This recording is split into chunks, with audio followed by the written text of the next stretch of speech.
네, 우리 오늘도 내 영혼을 향해 손을 얹고 선포하고 우리 또 하나님 말씀 나누겠습니다. 지나간 시간은 결코 나를 붙잡을 수 없습니다. 나는 새로운 오늘을 살 것입니다. 아멘. 이 거룩한 결단이 여러분들 안에 날마다 새롭게 있게 되기를 주님의 이름으로 축복합니다. 세상에서 가장 변하기 쉬운 게 뭐가 있을까요? 한번 생각해 보시죠. 제일 변하기 쉬운 거. 정확합니다. 제가 이렇게 사람의 마음 아닐까 이렇게 원고를 준비를 해 왔어요. 사람의 마음 참 쉽게 변하는 것 같아요. 그 가운데서도 이 관계에서 오는 마음은 참 쉽게 변하는 것 같습니다. 사랑의 유통기한이 몇 년이라고들 하던가요? 3년이라고들 이야기를 많이 해요. 그러니까 3년 지나면 이제 사랑이 아니다 뭐 이런 의미가 아니라 처음 그 뜨거웠던 마음도 시간이 지나면서 조금씩 사그러 들어가게 된다. 그만큼 의지적인 결단을 가지고 의지적인 사랑과 또 노력으로 이루는 그 마음이 참 중요하다라는 것이죠. 참 우리의 마음이 쉽게 변하는 것 같습니다. 하루에도 12번씩 변하죠. 아침에 나올 때 기분이 좋았으면 하하호호, 근데 왔는데 버스를 놓쳤어요. 그럼 괜히 화가 나죠. 많은 한국 교회에 이제 주차장이 있는데요. 많은 성도들이 그런다 그래요. 예배 때 은혜 받고 차 빼다가 은혜를 다 엎어먹는데요. 참 마음이 수시로 변하는 것 같아요.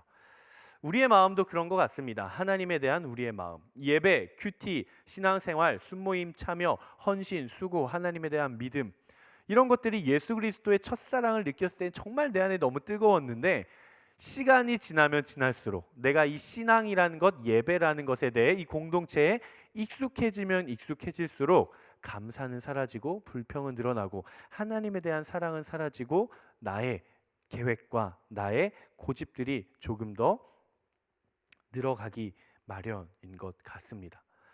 마치 내 통장에 잔고에 월급이 들어왔다가 순식간에 사라지는 것처럼, 카드값으로 빠지는 것처럼 뭔가 하나님에 대한 은혜의 감사가 내 안에 어느 순간에 가득 채워져 있었는데 시간이 지나고 보니 텅텅 비어있는 그런 마음들을 발견하게 되는 것이죠.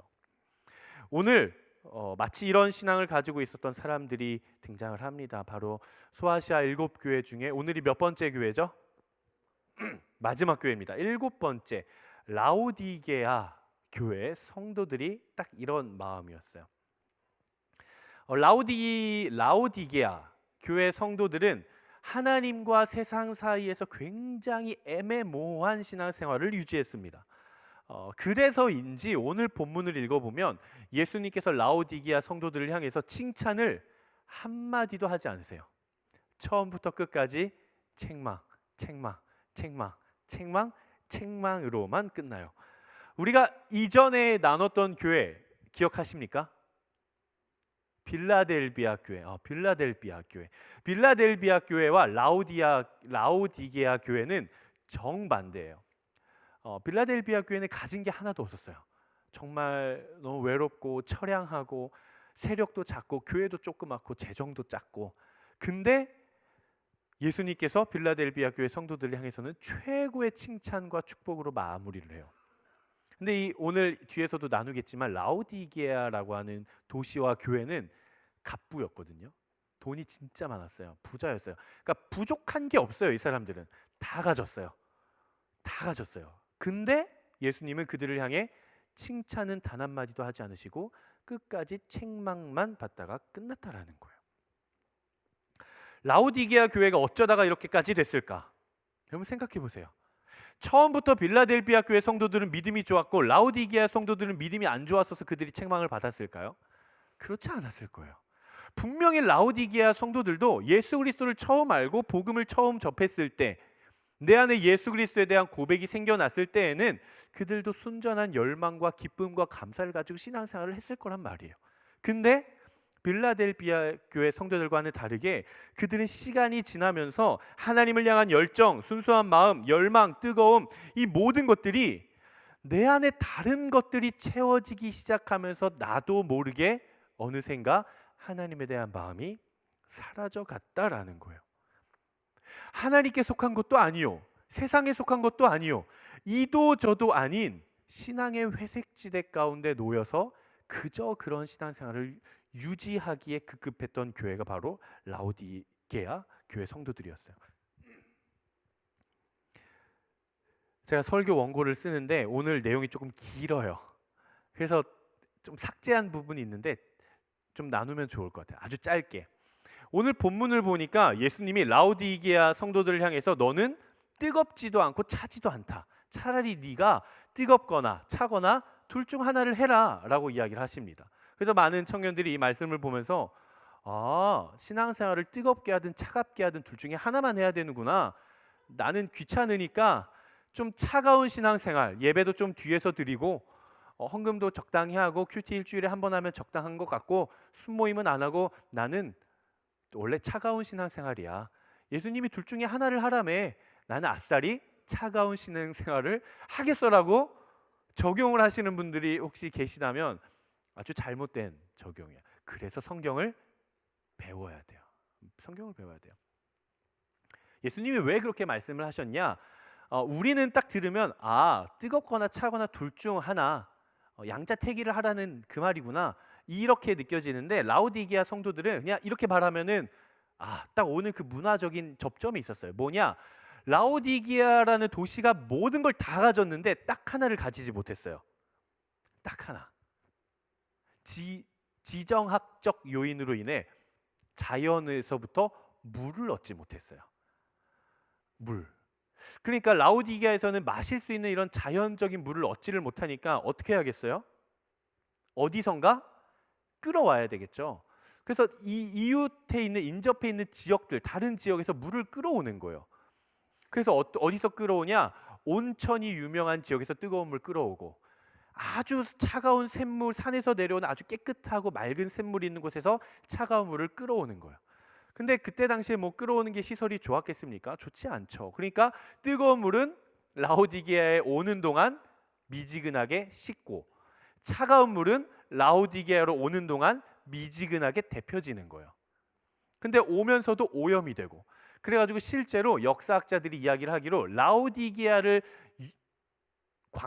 여행했던 관광객들이 라오디게아에 있는 물을 한 모금 먹고서는 이게 물이야 뭐야 그러고 뱉어버렸다 그래요. 많은 사람들이. 그러니까 예수님께서 라오디게아 성도들을 향해 이렇게 이야기를 하는 거예요. 너희가 뜨겁지도 않고 차지도 않구나.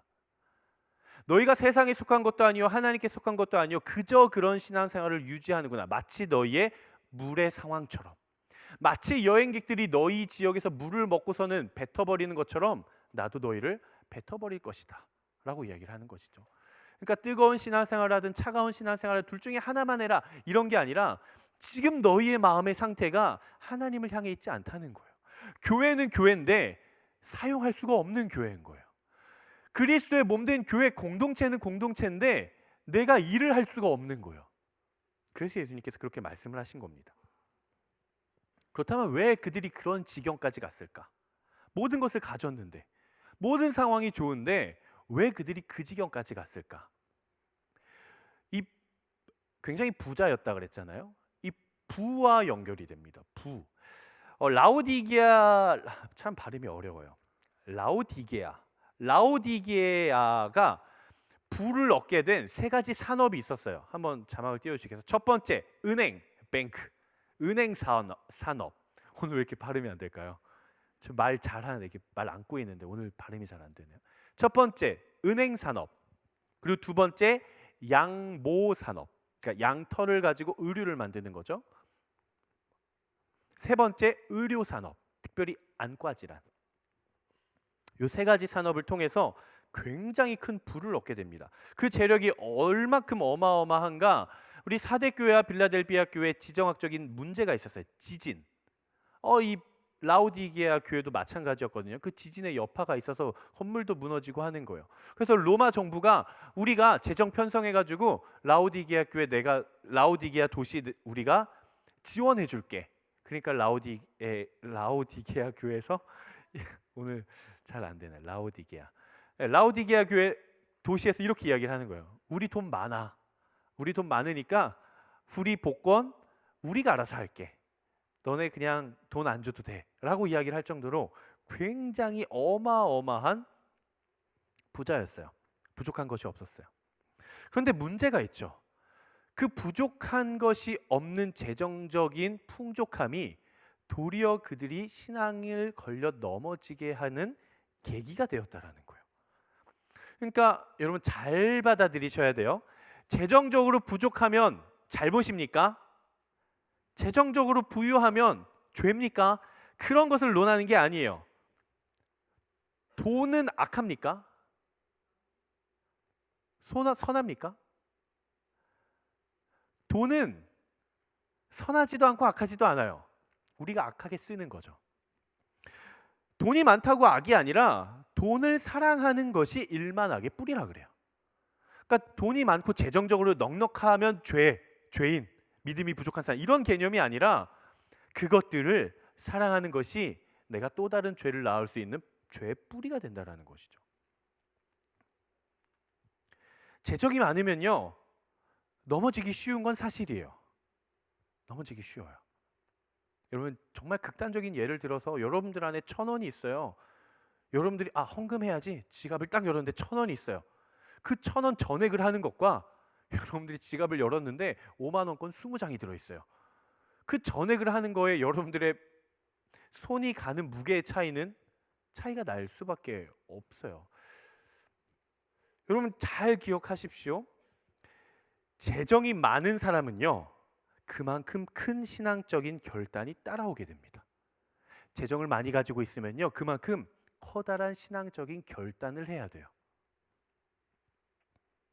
그래서 믿음이 작을 때 하나님을 향한 나의 믿음, 내가 재정을 사용할 수 있는 능력과 믿음, 이게 굉장히 미약하고 작을 때 큰 재정이 들어오는 건요 축복이 아닐 수가 있어요. 오히려 내 마음이 넘어지고 시험 들고 하나님을 떠나기 딱 좋은 조건이에요. 그래서 여러분들은 이렇게 기도하셔야 돼요. 하나님 저 그냥 돈 많이 벌게 해주세요.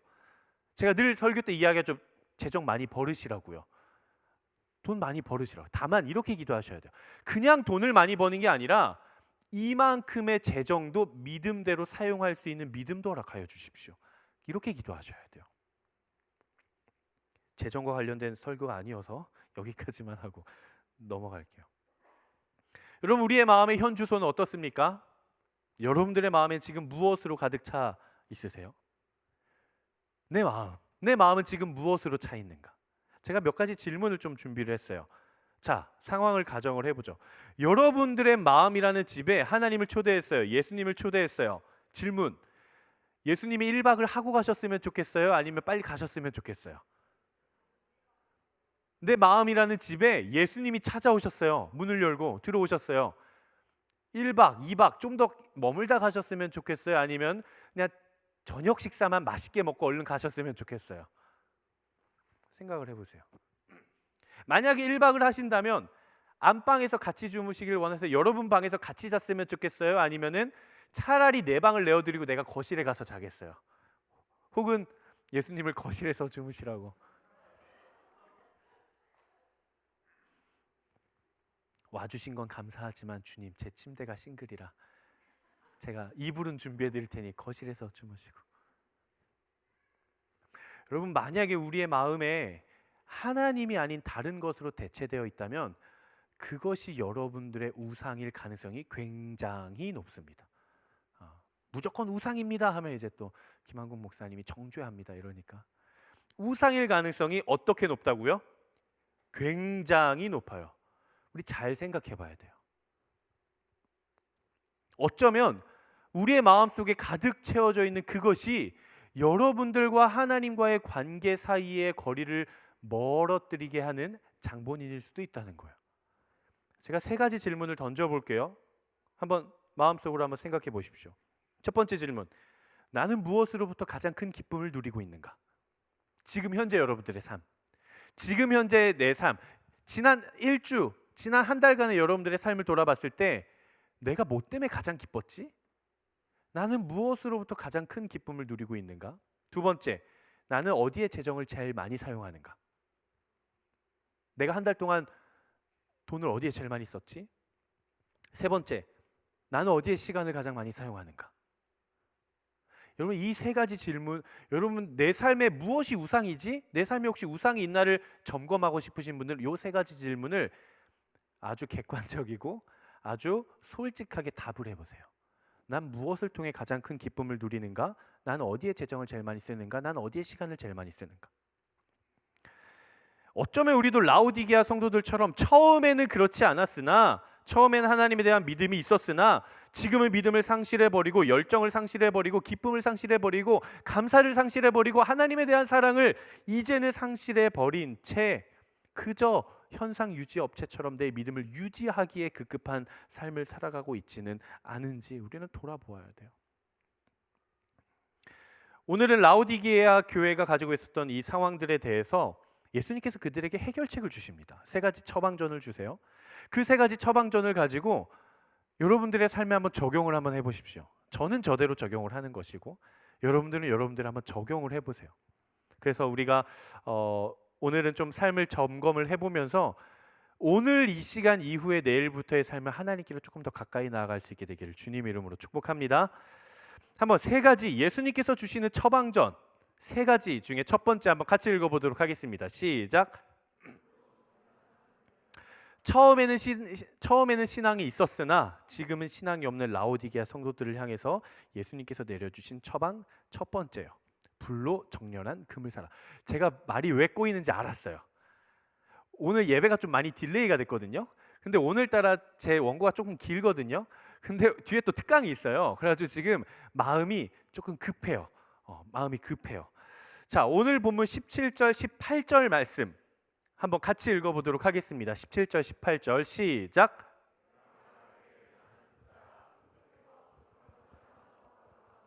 너는 자신이 비참하고 불쌍하고 가난하고 눈멀고 벌거벗은 사람임을 알지 못한다. 그러므로 내가 내게 경고한다. 내가 풍족하게 되려면 내게서 불로 정련한 금을 사거라. 예수님이 말씀하시는 거예요. 라오디게아 성도들아, 네가 스스로 말하기를 내가 부자여서 부족한 것이 없다고 하나 너는 비참하고 불쌍하고 가난하고 눈멀고 벌거벗은 사람이다. 내가 너에게 경고한다. 네가 진짜로 풍족하게 살려면 헛된 풍족이 아니라 네가 진짜 참된 풍족함을 누리려면 불로 정련한 금을 사라라고 이야기를 해요.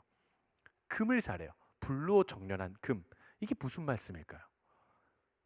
이런 말씀일까요? 얘들아, 너희가 가진 것이 참 많기는 한데 현금은 언제 인플레가 올지 몰라. 그러니까 안전자산인 금을 사두면 100년 뒤에 내가 다시 올 때는 금값이 굉장히 높아져 있을걸? 금을 사두렴. 저점을 잡으렴. 지금이라도 코인을 사두렴. 뭐 이런 얘기일까요? 그렇지 않아요. 예수님의 질문은 바로 이거예요. 너는 지금 삶의 만족을 무엇으로부터 얻고 있니? 예수님의 말씀은 그거예요. 너희가 가진 것 가지고 그것으로 유지하지 말고 그것을 불로 정련한 금을 사래요. 우리의 삶의 만족은 무엇으로부터 오고 있는가? 삶의 만족을 어디로부터 얻을 것인가? 무엇으로부터 얻을 것인가 하는 것은 굉장히 중요합니다. 라오디게아 성도들은 무엇으로부터 만족감을 얻었습니까? 자신들이 가지고 있는 부유함, 풍족함, 그것들로부터 마음의 풍요를 얻었어요. 내가 가지고 있는 재정, 통장 잔고를 보면서 안정감을 느꼈다고요. 우리 집에 쌓여 있는 곡식 창고를 보면서 영혼의 풍족함을 느꼈다고요. 심리적인 안정감, 정서적인 안정감을 그것으로부터 누렸어요. 그들 스스로가 이야기를 합니다. 나는 부족한 것이 없어. 난 다 이뤘어. 난 이대로가 너무 좋아. 그냥 신앙생활도 적당히 하면서 통장 잔고도 쌓여 있고 걱정도 없고 미래도 걱정 없고. 그 사람을 향해 우리 주님이 이렇게 말씀하세요. 네가 곳간에 쌓아놓은 그것들이 다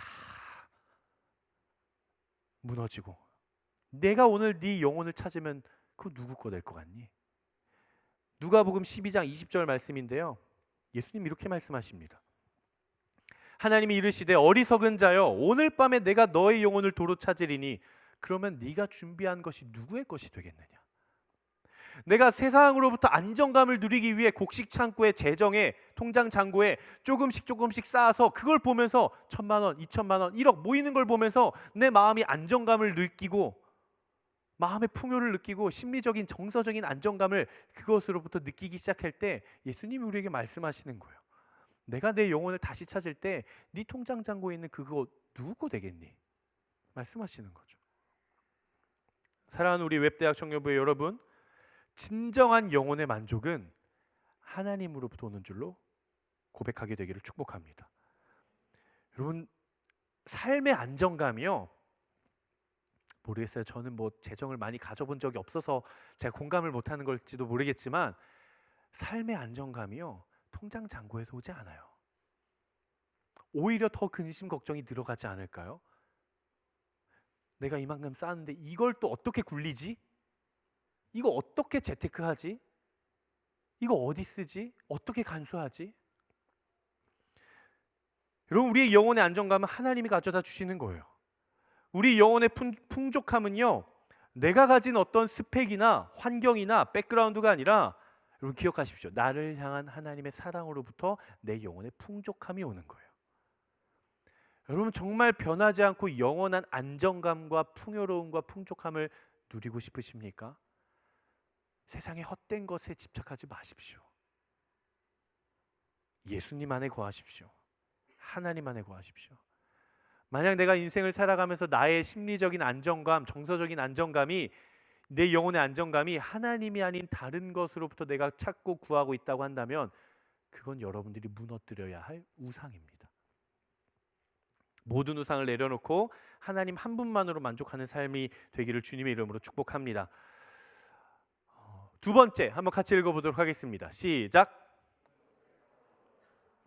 처음에는 신앙이 뜨겁게 있었으나 이제는 뜨뜻미지근하게 신앙을 잃어버린, 신앙이 없어져 버린 그 성도들을 향해 예수님이 두 번째 처방전을 내리십니다. 하얀 옷을 사서 입어라. 우리 18절 중간 부분 한번 같이 읽어보도록 하겠습니다. 시작.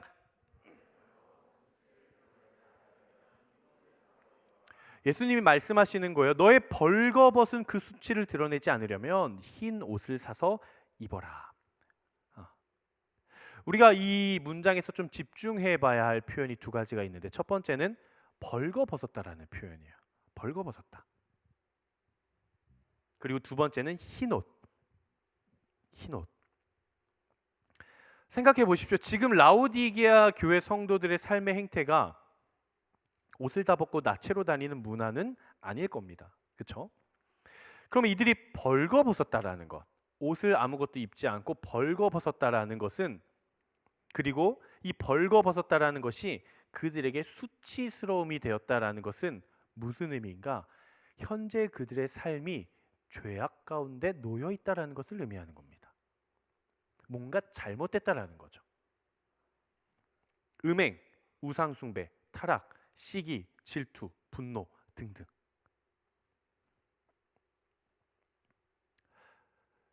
요 두 번째 포인트가 굉장히 중요한데요. 여러분들 잘 들어보셔야 됩니다. 창세기로 한번 가보죠. 지금 성경의 끝이라고 있는데 성경의 시작으로 가보죠. 창세기. 하나님께서 에덴을 창조하시고 아담과 하와를 창조하셨을 때 그들의 모습을 한번 떠올려 보세요. 뭐 입고 있습니까? 벌거벗고 있죠. 여러분, 중세 시대 많은 화가들이 그린 뭐 천지창조나 아담과 하와, 뭐 이렇게 하와가 뱀한테 유혹을 당하는 장면, 이런 장면 보면 옷 입고 있던가요? 훌라당 벗고 있죠. 벌거벗고 있어요. 오늘 라오디게아 성도들도 벌거벗은 것이 수치라고 이야기를 해요. 근데 하나님께서 인류를 창조하셨을 때의 아담과 하와의 모습은 옷을 입고 있지 않았다라는 거예요. 벌거벗고 있었어요. 차이점은 어디에 있냐? 아담과 하와에게는 벌거벗은 그 모습이 그들에게 수치가 아니었다라는 거예요. 하나님이 인간을 처음 창조하셨을 때 그 창조의 원형, 하나님이 인간을 창조하셨을 때 그 모습의 원형은 벌거벗어도 하나님 앞에 수치스러움을 느끼지 않는 상태와 관계가 하나님께서 인간을 처음 창조하셨을 때의 관계의 모습이라는 것입니다. 그런데 이들이 하나님 앞에 죄를 범하게 되죠. 죄라는 것은 하나님과 인간 사이의 관계를 가로막게 되고 분열시키고 끊어내게 됩니다. 그러면서 이들의 모습이 바뀌는데 창세기 3장에서는 어떻게 표현을 하고 있는가? 3장 6절 7절 말씀 한번 같이 읽어보도록 하겠습니다. 시작. 눈으로 보기에도 좋으며 지혜롭게 할 만큼 탐스러워 보였습니다. 여자가 그 열매를 따서 먹었습니다. 그리고 자기와 함께 있는 남자에게도 주니 그도 먹었습니다. 그러자 그 두 사람의 눈이 밝아져 자신들이 벌거벗었음을 알게 됐습니다. 그들은 자신들을 위해 무화과 나무 잎을 엮어 옷을 만들었습니다. 여러분 기억하셔야 될 게 있어요. 하나님 앞에서의 벌거벗은 모습 그 자체는 하나님 앞에서의 수치가 아니에요. 죄가 아니에요. 잘못된 것이 아니에요. 어쩌면 우리가 하나님 앞에 원래 있어야 할 모습은 우리의 있는 모습 그대로 벌거벗은 모습일 수도 있습니다. 그 모습 그대로 하나님 앞에 나아가도 부끄럽지 않고 수치스럽지 않고 숨고 싶지 않은 그 상태, 그 상태야말로 하나님이 우리를 창조한 목적에 합당한 상태예요. 근데 하나님과 우리의 그러한 관계의 원형을 죄가 갈라놓은 거예요. 죄로 인해 우리는 하나님 앞에 벌거벗은 모습, 있는 모습 그대로 나아가기에 부끄러움을 느끼는 사람이 되었다라는 거예요. 수치스러워졌어요. 이제는 가리고 싶어요. 숨기고 싶어요. 그래서 우리는 어떻게 됐는가? 나를 위해, 자기 자신을 위해 무화과 나무 잎을 가져다가 하나씩 하나씩 가리기 시작하는 거예요. 나의 죄, 나의 부끄러움, 나의 연약함들을 하나씩 하나씩 가리기 시작해요. 그리고 우리는 기억해야 돼요. 하나님 앞에서의 나의 벌거벗은 수치가 무엇이 있는가? 나의 있는 모습 그대로 나아갔을 때 하나님 앞에 서고 싶지 않고 가리고 싶고 도망치고 싶고 숨기고 싶은 그 벌거벗은 수치는 나한테 무엇이 있느냐는 거예요. 옷으로 가렸을 땐 보이지 않죠. 옷으로 가리면 보이지가 않아요. 하지만 그 옷 속에 숨겨져 있는 나의 벌거벗은 수치가 무엇이 있는지 우리는 발견해야 됩니다. 여러분 우리는요 마치 창조의 모습을 떠난 아담과 하와가 자신의 모습들을 가리기에 급급했던 것처럼 내 안에 득실거리는 죄들을 숨겨둡니다. 연약함을 숨겨요. 그리고 나서는 예쁜 옷, 세련된 옷, 두꺼운 옷, 화려한 옷, 비싼 옷으로 치렁치렁 감고 다니지 않습니까? 저는 여러분들에게 도전하고 싶어요. 나의 벌거벗은 모습을 부끄러워하지 마십시오. 하나님 앞에서의 나의 있는 모습 그 모습 그대로를 부끄러워하지 마십시오. 도리어 하나님 앞에서 체면 차리면서 두꺼운 옷으로 화려한 옷으로 예쁜 옷으로 치렁치렁 감고 다녔다면 그 옷들을 벗어던지게 되기를 주님의 이름으로 축복합니다. 부끄럽고 수치스럽더라도 벌거벗은 수치를 드러내십시오. 그럼 우리 주님께서 회복시켜 주실 거예요. 내가 있는 모습 그대로 가져가면 예수님께서 우리를 거룩한 흰 옷으로 덮어주실 거예요. 하나님께서 눈물을 머금고 아담과 하와를 에덴으로부터 쫓아내십니다. 죄가 들어온 인류를 에덴으로부터 추방시켜요. 눈물을 머금고 결국 죄로 인해 그들을 내보내십니다. 그런데 정말 감동적인 장면이 있어요. 창세기 3장 21절 말씀인데요. 창세기 3장 21절 말씀 한번 같이 읽어보도록 하겠습니다. 시작. 여호와 하나님께서 아담과 그 아내를 위해 가죽옷을 만들어 입히셨습니다. 아담과 하와는 자기 자신을 위해 나뭇잎으로 엮어 만든 옷을 가지고 그들의 수치를 가렸지만 오히려 하나님께서는 그들의 수치를 드러내셔서 그들을 싸매시고 회복시키시고 도리어 그들을 보호하시기 위해 더 튼튼한 가죽옷을 지어서 그들에게 선물로 입혀주십니다. 여러분 이 창세기에 나타난 가죽옷이 누굴 예표할까요? 예수 그리스도를 예표해요. 우리의 모든 수치와 모든 허물들을 다 벗어던졌을 때 하나님께서 우리를 싸매시고 회복시키시고 우리를 덮어주시는 것, 그의 사랑으로 덮어주시는 것, 그의 보혈로 덮어주시는 것, 그 거룩한 가죽옷이 바로 예수 그리스도의 십자가인 것입니다. 그리고 오늘 본문에서 예수님은 라오디게아 성도들을 향해 이렇게 말씀하시는 거예요. 너희들의 그 벌거벗은 수치를 드러내지 않으려면 흰 옷을 사서 입어라. 왜 하필 흰 옷일까? 왜 하필 흰 옷일까? 우리가 앞서 나눴던 것처럼 라오디게아 성도들의 가장 큰 부유함을 가져다 줬던 두 번째 산업이 뭐였죠? 양털, 양모. 근데 이 양이 하얀 양이 아니었어요. 검은 양이었어요. 그러니까 검은 양털 산업을 활발하게 하면서 검은색으로 만든 옷, 그거 뭐라 그러죠? 그 동물 털로 만든 비싼 옷, 모피. 와, 제 설교 준비하면서도 기억이 안 나가지고 그거 뭐더라? 비싼 옷 이렇게 동물 털 옷. 모피. 제 모피 맞아요. 모피. 네. 그러니까 지금 라오디게아 성도들은 표면적으로는 자신들의 부유함을 가져다 준 그 검은 옷을 자랑하고 입고 다니는 상태가 된 것이죠. 하지만 그 속도 검해졌다는 거예요. 우리 주님은 이야기하십니다. 너희가 그 값비싸고 화려한 그 검은 옷으로 너희의 삶을 치렁치렁 감싸고 다니지 말고 차라리 벌거벗어 수치를 드러내라. 그리고 내가 회복시키실 것이고, 그리고 내가 덮어주는 흰 옷으로 너희가 갈아 입어라 라고 이야기를 하고 계신 것입니다. 사랑하는 모든 여러분, 나의 있는 모습 그대로를 하나님 앞에 내어드리십시오. 하나님 앞에서만큼은 벌거벗은 모습이 수치스럽지 않아야 돼요. 나를 가리고 있는 세상의 옷을 벗어던지고 주님의 거룩하고 정결한 흰 옷으로 갈아입게 되기를 주님의 이름으로 축복합니다. 세 번째, 예수님께서 내려주신 처방 세 번째 한번 같이 읽어보도록 하겠습니다. 시작. 안약을 사서 눈에 바르라고 이야기하십니다. 이게 도대체 무슨 의미일까? 처음에는 신앙이 있었지만 지금은 신앙이 없어져 버린 그 사람들을 향해 예수님께서 내려주신 세 번째 처방이에요. 안약을 사서 눈에 발라라. 저는 신대원을 준비하면서 왜 갑자기 안약일까? 소화제도 아니고 두통약도 아니고 왜 하필 안약일까 싶었거든요. 생뚱맞죠. 근데 우리 주님이 정말 센스 있으세요. 가르쳐 주실 때도 그 문화에 빗대어서 가르침을 주신단 말이에요. 오늘 라오디게아 성도들에게 세 가지 처방전을 내리는데 그 세 가지 처방전은 모두가 그들이 부를 얻음으로써 믿음을 잃어버리게 된 그 원흉 세 가지와 모두 연결이 돼요. 첫 번째가 뭐였죠? 무슨 산업? 은행 산업, 물질적인 풍요죠. 그래서 예수님이 내려주신 처방전, 금을 사라. 불로 정련한 금을 사라. 두 번째, 양모 산업, 양털 산업. 이건 삶의 타락을 의미해요. 예수님이 뭐 어떤 처방을 내려주세요? 검은 옷 입고 다니지 말고 벗어 던지고 흰 옷을 사서 입어라. 세 번째, 의료 산업. 의료 산업이었죠.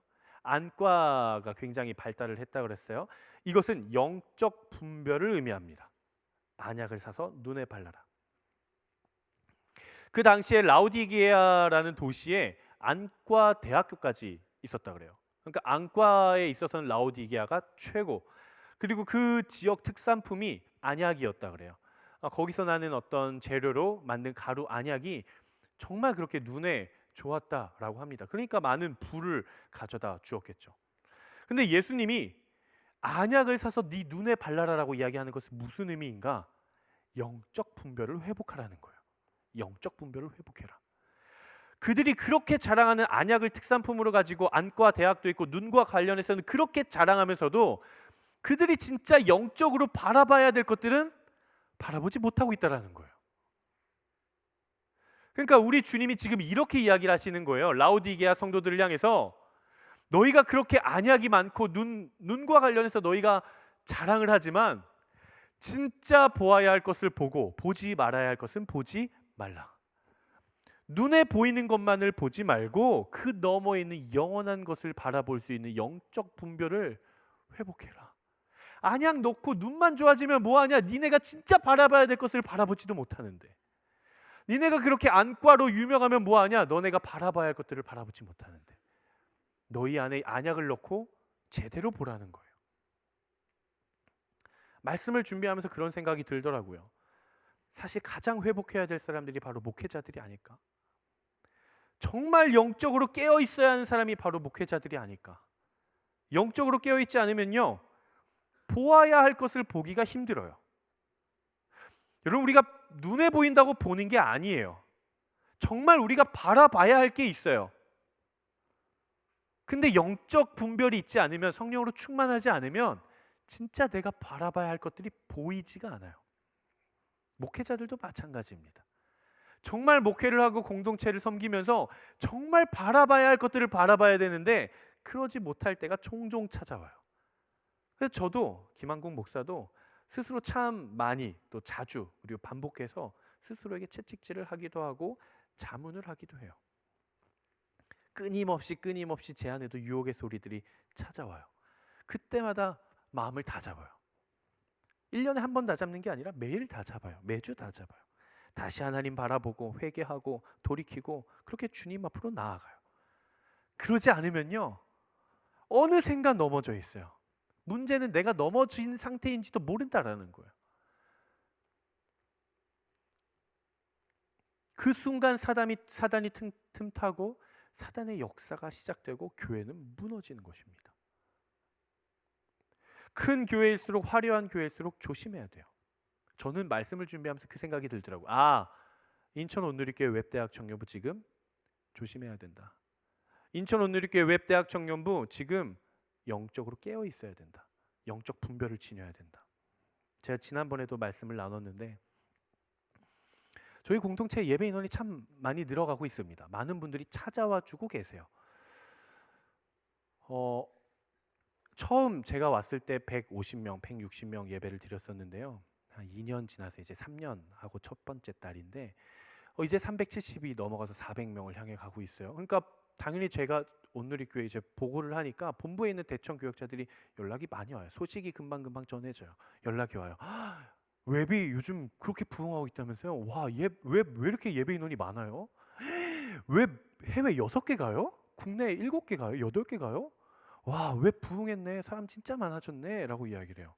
저한테 제일 많이 들려온 얘기가 그거예요. 웹이 지금 부흥하고 있다면서요. 그 얘기가 굉장히 많이 들려와요. 근데 저는 참 감사함이 많은데도 제 안에 어떤 생각이 찾아오냐면, 저는 지금이 우리 공동체가 제일 위험한 때라고 생각합니다.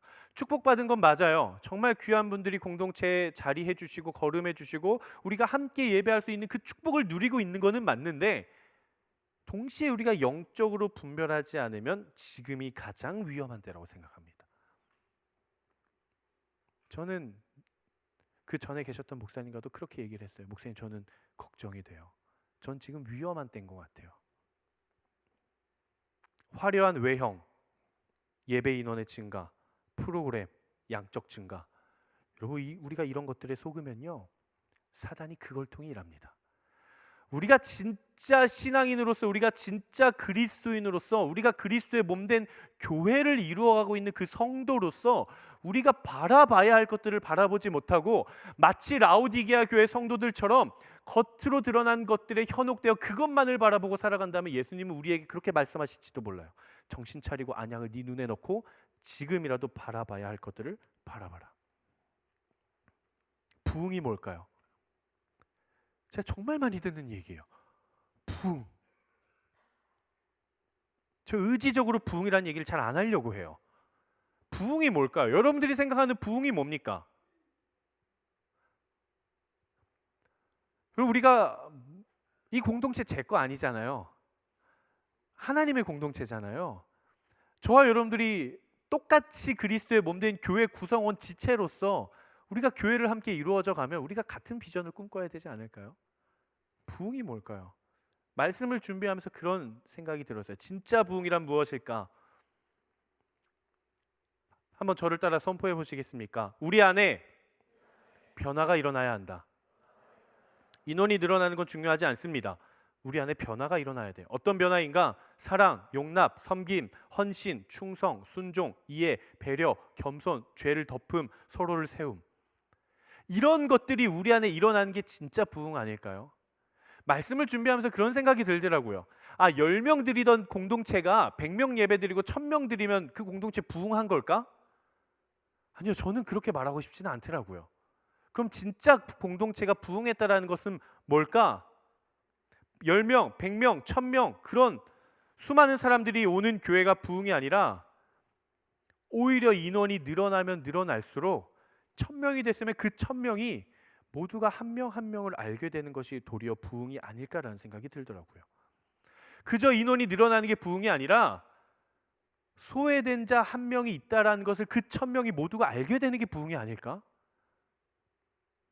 300명이 돼서 500명이 됐으면 부흥이 아니라 300명이었어도 한 영혼이 아플 때 우리가 모두 알고 500명이 됐어도 500명 모두가 한 영혼이 아플 때 그것을 알아주는 것, 그것이 진짜 부흥 아닐까? 규모는 커졌는데도 한 영혼에 대한 마음을 알고 규모가 커져가는데도 우리가 함께하는 것을 아는 것, 그게 진짜 부흥 아닐까요? 한 영혼의 아픔, 결여, 속상함, 외로움이 1000명 속에 있어도 10,000명 속에 있어도 그것이 회복되고 사라지는 것, 그게 진짜 부흥 아닐까요? 10명끼리 있을 때는 서로 아는데 100명 됐다고 서로 몰라요. 관심이 없어요. 1000명이 되면 어떻게 할까요? 어떻게 할까요? 아마 이렇게 될걸요? 나랑 친한 사람 몇 명만 알면 되지 뭐, 내가 굳이 뭐. 인원은 늘어났지만 그 공동체는 부흥했다라고 이야기를 할 수 있을까요? 저는 우리 웹대학 청년부가 예배를 몇 명 드리냐가 아니라 300명이 됐든 400명이 됐든 500명이 됐든 누군가가 우리 공동체로 처음 찾아왔을 때 그가 가지고 있는 외로움과 아픔과 연약함과 속상함들이 우리 공동체 안에서 그대로 이 절실히 느껴지는 게 아니라 회복되어지는 공동체가 되기를 주님의 이름으로 축복합니다. 누가 오더라도, 우리 공동체 규모가 어떻게 됐더라도, 누가 오더라도 우리 공동체에 왔을 때 사람이 너무 많음 속에서 도리어 소외감을 느끼는 게 아니라 도리어 내 마음이 회복되고 위로받을 수 있는 그런 공동체가 되기를 주님의 이름으로 축복합니다. 여러분, 우리는 정말 바라봐야 될 것들을 바라봐야 돼요. 여러분, 우리 헛된 것 바라보지 맙시다.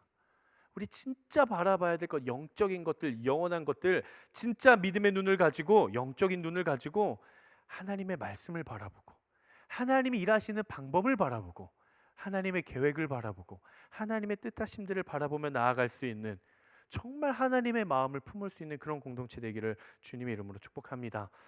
말씀을 좀 마무리하려고 하는데요. 네, 제 원고에 표로 넣은 건데 이게 그대로 들어갔네요. 참 되게 없어 보이네요. 제가 준비한 건데. 네, 한번 좀 보십시오. 라오디게아 성도들이 처했던 상황이에요. 그들은 은행 산업과 양모 산업과 의료 산업으로 인해 정말 어마어마한 부를 얻게 되었어요. 근데 그것이 축복이 아닌 것이, 처음에는 믿음이 있었으나 부가 늘어나면서 그들의 믿음이 점점 사라져 버리는 것입니다. 그래서 예수님이 처방을 해주세요. 불로 정렬한 금을 사라, 흰 옷을 사서 입어라, 안약을 사서 눈에 발라라. 여러분, 우린 이렇게 적용할 수 있을 거예요. 하나님으로부터 만족함을 얻는 인생을 살라. 타락한 삶이 아니라, 검은 삶이 아니라 거룩하고 정결한 삶을 세워가라. 그리고 눈에 보이는 것만, 현상만 바라보며 살아가는 것이 아니라 진짜 영적 분별을 가지고 바라봐야 할 사람들, 바라봐야 할 상황들을, 바라봐야 할 비전을 바라보며 살아가라. 처음에는 라오디게아 성도들도 아마 하나님을 향한 뜨거운 믿음이 있었을 것입니다. 여러분, 그들이 부족해 보이십니까? 책망받아서 쓸데없어 보이십니까? 아니요. 책망할 수 없는 것은 그들이 우리보다 믿음이 더 좋았을지도 몰라요.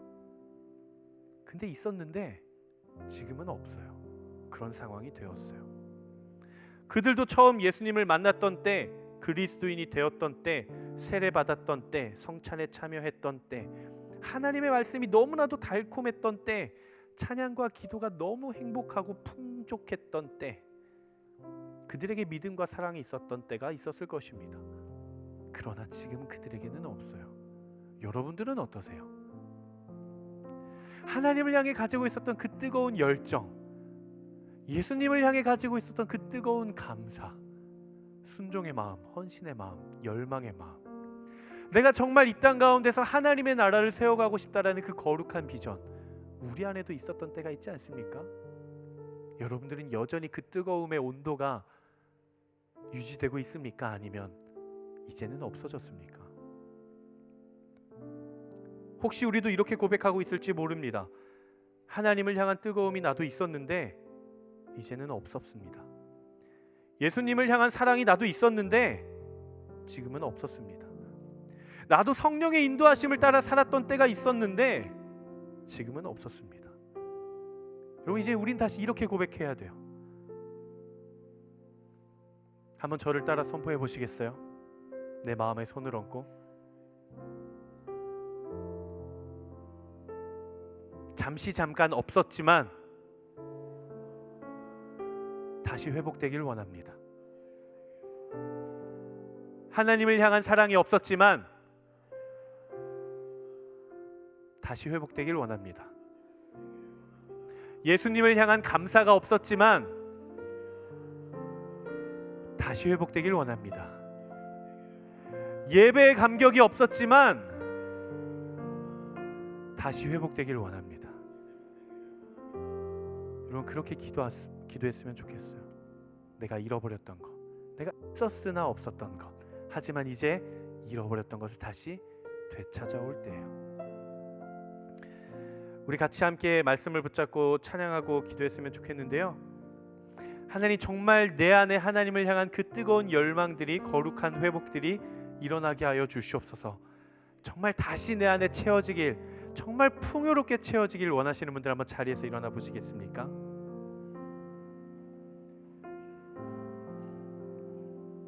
우리 이 찬양의 가사를 좀 묵상하시면서 나의 고백이 이렇게 되기를 원하는 마음으로 우리 함께 찬양하고, 그리고 우리 함께 뜨겁게 같이 간절히 기도하겠습니다. 나는 내 마음의 복음이, 나는 내 마음의 복음이 흥했던 곳에서 다시 아버지를 만나고, 주님 내 마음에 연약한, 주님 내 마음에 연약한 눈물의 끝에서 또 나를 반겨주시네. 작다 생각했던 그의 부르심 다시 나를 회복해 하시네. 다시 일어나 주를 예배함이 내 모든 기쁨이 되리. 그의 기쁨 되어 삶의 모든 순간을 주께 다 내어드리리. 우리 처음부터 다시 전심으로 고백합시다. 나는 내 마음의 복음이 흥했던 곳에서 다시 아버지를 만나고, 주님 내 마음에 연약한 눈물의 끝에서 또 나를 반겨주시네.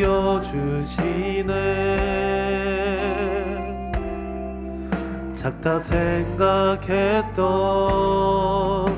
그의 부르심 다시 나를 회복해. 우리 다시 고백합시다. 다시 일어나 주를 예배함이 내 모든 기쁨이 되리. 그의 기쁨 되어 삶의 모든 순간을 주께 다 내어드리리. 다시 일어나 주를 예배함이 내 모든 기쁨이 되리. 그의 기쁨 되어 삶의 모든 순간이. 우리 이 시간 내 영혼의 고백으로 전심으로 찬양하며 나아갑니다. 다시 일어나 주를 예배함이 내 모든 기쁨이 되리. 그의 기쁨 되어 삶의 모든 순간이. 예, 주님, 이것이 우리의 간절한 고백입니다. 다시 일어나, 다시 일어나 주를 예배함이 내 모든 기쁨이 되리. 그의 기쁨 되어 삶의 모든 순간이 주께. 우리 시간 목소리를 높여서 다시 고백합니다. 다시 일어나, 다시 일어나 주를 예배함이 내 모든 기쁨이 되리. 그의 기쁨 되어 삶의 모든 순간을 주께 다. 우리의 삶을 맡겨드리며 다시 일어나, 다시 일어나 주를 예배함이 내 모든 기쁨이 되리. 그의 기쁨 되어 삶의 모든 순간이 주께 다. 우리 시간 전심으로 기도합시다. 함께 기도하며 나아가실 때 하나님, 우리의 삶에 무너진 모든 영역들이 다시 일어나게 하여 주시옵소서. 하나님과의 깨어졌던 모든 관계가 주를 예배하게 하여 주시옵소서. 이 시간 간절한 마음 가지고 주여 한번 외치며 기도하겠습니다. 주여! 순간이 주께. 하나님, 이 시간 우리가 기도합니다. 하나님, 우리의 마음이 다시 일어나게 하여 주시옵소서. 하나님, 우리의 열정이 다시 일어나게 하여 주시옵소서. 주를 주여! 예배함이 내 모든 주여! 기쁨이 되리. 그의 기쁨. 오 주님, 우리의 모든 삶에 무너진 영역들이 다시 한 번 더 세워지기를 소망합니다. 하나님을 향한 나의 뜨거운 열정이, 예수 그리스도를 향한 나의 사랑이, 하나님을 향한 나의 감사가 아버지 세워지게 하여 주시옵소서. 하나님, 다시 일어나게 하여 주시옵소서. 주님, 붙잡아 주시옵소서. 주여, 나의 고백을 받아 주시옵소서. 주여! 그의 기쁨 하나님, 우리의 모든 삶을 주님 맡겨드립니다. 하나님, 내 삶이 예배가 되게 하여 주시옵소서.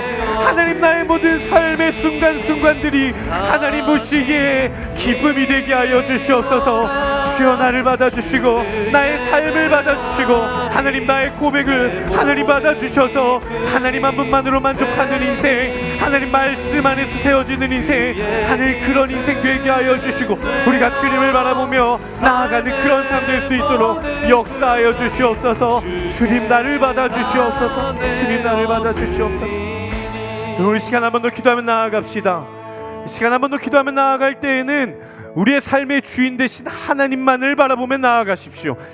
세상의 어떤 것을 바라보는 것이 아니라, 나의 연약함을 바라보는 것이 아니라, 나의 치료자가 되시고 나의 구원자가 되시고 나의 왕이 되시는 예수님 한 분만 바라보며 나아가십시오.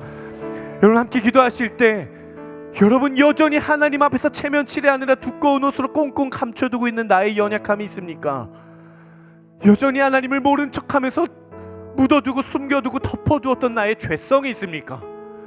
누군가에게 벌거벗고 내어 보여주기에는 너무 수치스럽고 숨고 싶고 가리고 싶은, 여전히 내 안에 해결되지 않는 죄성이 있습니까?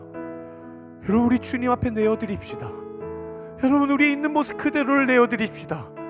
우리 주님은 우리의 연약함을 보시면서 네가 그러니까 문제지라고 하면서 우리를 내팽개쳐 버리실 분이 절대 아니에요.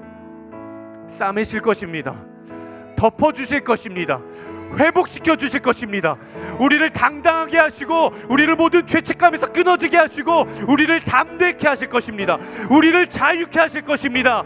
그러므로 예수 그리스도 안에 있는 자에게는 결코 정죄함이 없나니 죄와 사망의 법에서 너를 해방하였음이라. 이 시간 주여 3번 외치며 함께 기도하겠습니다. 주여, 주여, 주여. 하나님, 내 안에 여전히 연약함들이 있습니다. 하나님, 여전히 내 안에 해결되지 않는 죄악들이 있습니다. 하나님, 덮어주시옵소서. 하나님, 싸매주시옵소서. 하나님, 정결하게 하여 주시옵소서. 하나님, 거룩한 이 옷으로 갈아입게 하여 주시옵소서. 아버지, 나를 치유케 하여 주시옵소서. 아버지, 나를 덮어주시옵소서. 하나님, 나를 회복케 하여 주시옵소서. 아버지, 그리스도의 보혈로 나를 덮어주시옵소서. 주의 십자가의 능력으로 덮어주시옵소서. 아버지, 내 안에 자유함이 회복되기를 원합니다. 주님, 나를 사용하여 믿음의 눈 들어 주를 바라봅니다. 내 영혼이 확정되고 내가 그리스도와 함께 십자가에 못 박혔나니 그런즉 이제는 내가 사는 것이 아니요 오직 내 안에 그리스도께서만 사시는 것이라. 내가 이제 육체 가운데 사는 것은 나를 사랑하사 자기 자신을 버리신 하나님의 아들을 믿는 믿음 안에서 사는 것이라. 하나님, 내가 믿음 안에 살게 하여 주시옵소서. 하나님의 나라를 꿈꾸며 살아가게 하여 주시옵소서.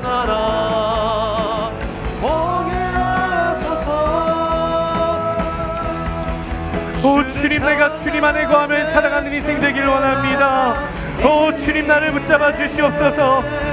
그러므로 이제 그리스도 예수 안에 있는 자에게는 결코 정죄함이 없나니 이든 그리스도 예수 안에 있는 생명의 성령의 법이 죄와 사망의 법에서 너를 해방하였음이라. 하나님, 내 안에 죄책감이 끊어지게 하여 주시옵소서. 하나님, 내 안에 자책이 끊어지게 하여 주시옵소서. 하나님, 내 안에 자유함을 주시옵소서. 하나님, 내 안에 죄의 결박을 끊어주시고 하나님, 내가 자유함과 담대함과 당당함을 가지고 살아갈 수 있는 그런 인생 될 수 있도록 역사해 주시고 주님, 함께하여 주시옵소서. 주님이라여 주시옵소서. 주님이라여 주시옵소서. 사랑하는 아버지 하나님, 하나님, 여전히 주님은 나를 보시며 보배롭고 존귀하다 여겨주십니다. 하나님, 내가 주님을 처음 만났던 때가 있었습니다. 하지만 주님, 그 기억이 내 안에서 사라졌습니다. 하나님, 모든 것이 감사했었던 때가 있었습니다. 하지만 주님, 지금은 그 모든 것이 사라져버린 지 오래입니다. 내가 주의 교회를 세워가겠노라고, 한 영혼을 전도하겠노라고, 한 영혼을 구하겠노라고 하나님, 내가 결단했던 때가 있었는데 지금은 사라져버렸습니다. 하나님, 내가 주의 뜻에 합당하게 헌신하며 순종하며 나아가기로 결단했던 때가 있었는데 하나님, 지금은 사라져버렸습니다. 하나님, 내 안에 주를 향한 열정이 다시 회복되어지게 하여 주시옵소서. 예수 그리스도를 만났던 그 첫사랑의 기억이 다시 한번 더 회복되어지게 하여 주시옵소서. 하나님이 내 삶의 주인이시오 왕이시오 주권자라는 그 고백이 내 안에 다시 회복되어지게 하여 주시옵소서. 하나님, 세상의 어떤 것으로부터 만족함을 누리는 인생이 아니라 영원한 왕이신 하나님으로부터 만족함을 얻는 인생이 되게 하여 주시고, 세상의 어떤 가치관을 따라 살아가는 인생이 아니라 거룩하고 정결한 옷을 입고 당당하게 담대하게 자유하게 살아가는 인생 되게 하여 주시옵소서. 하나님, 우리가 믿음을 붙들고 살아갑니다. 우리가 그리스도인이라는 이름을 가지고 살아갑니다. 눈에 보이는 것만을 바라보며 따라가는 것이 아니라 마땅히 바라봐야 할 영원한 것들의 시선을 두고 영적으로 분별하며 살아가는 그런 인생 되게 하여 주시옵소서. 하나님, 지금은 없어졌을 수도 있으나 이젠 우리가 다시 고백합니다. 지금은 없었으나 다시 회복된 인생, 한때는 없었으나 다시 세워진 인생, 한때는 잃어버렸으나 다시 붙잡는 인생, 그런 인생 되게 하여 주시옵소서. 하나님, 우리의 삶의 거룩한 예물을 구별하여 하나님 앞에 올려드립니다. 이 예물이 사용되어지는 모든 곳곳마다 주의 나라가 임하게 하여 주시고 주의 역사가 나타나게 하여 주시고 한 영혼 한 영혼이 주 안에서 회복되고 위로받고 격려받는 놀라운 주의 주권적인 역사가 나타나게 하여 주시옵소서. 예물뿐만이 아니라 우리의 삶도 결단도 재정도 하나님 모든 것 주님 손에 맡겨드리오니 사용하여 주시고 주님 나를 통하여 일하여 주시옵소서.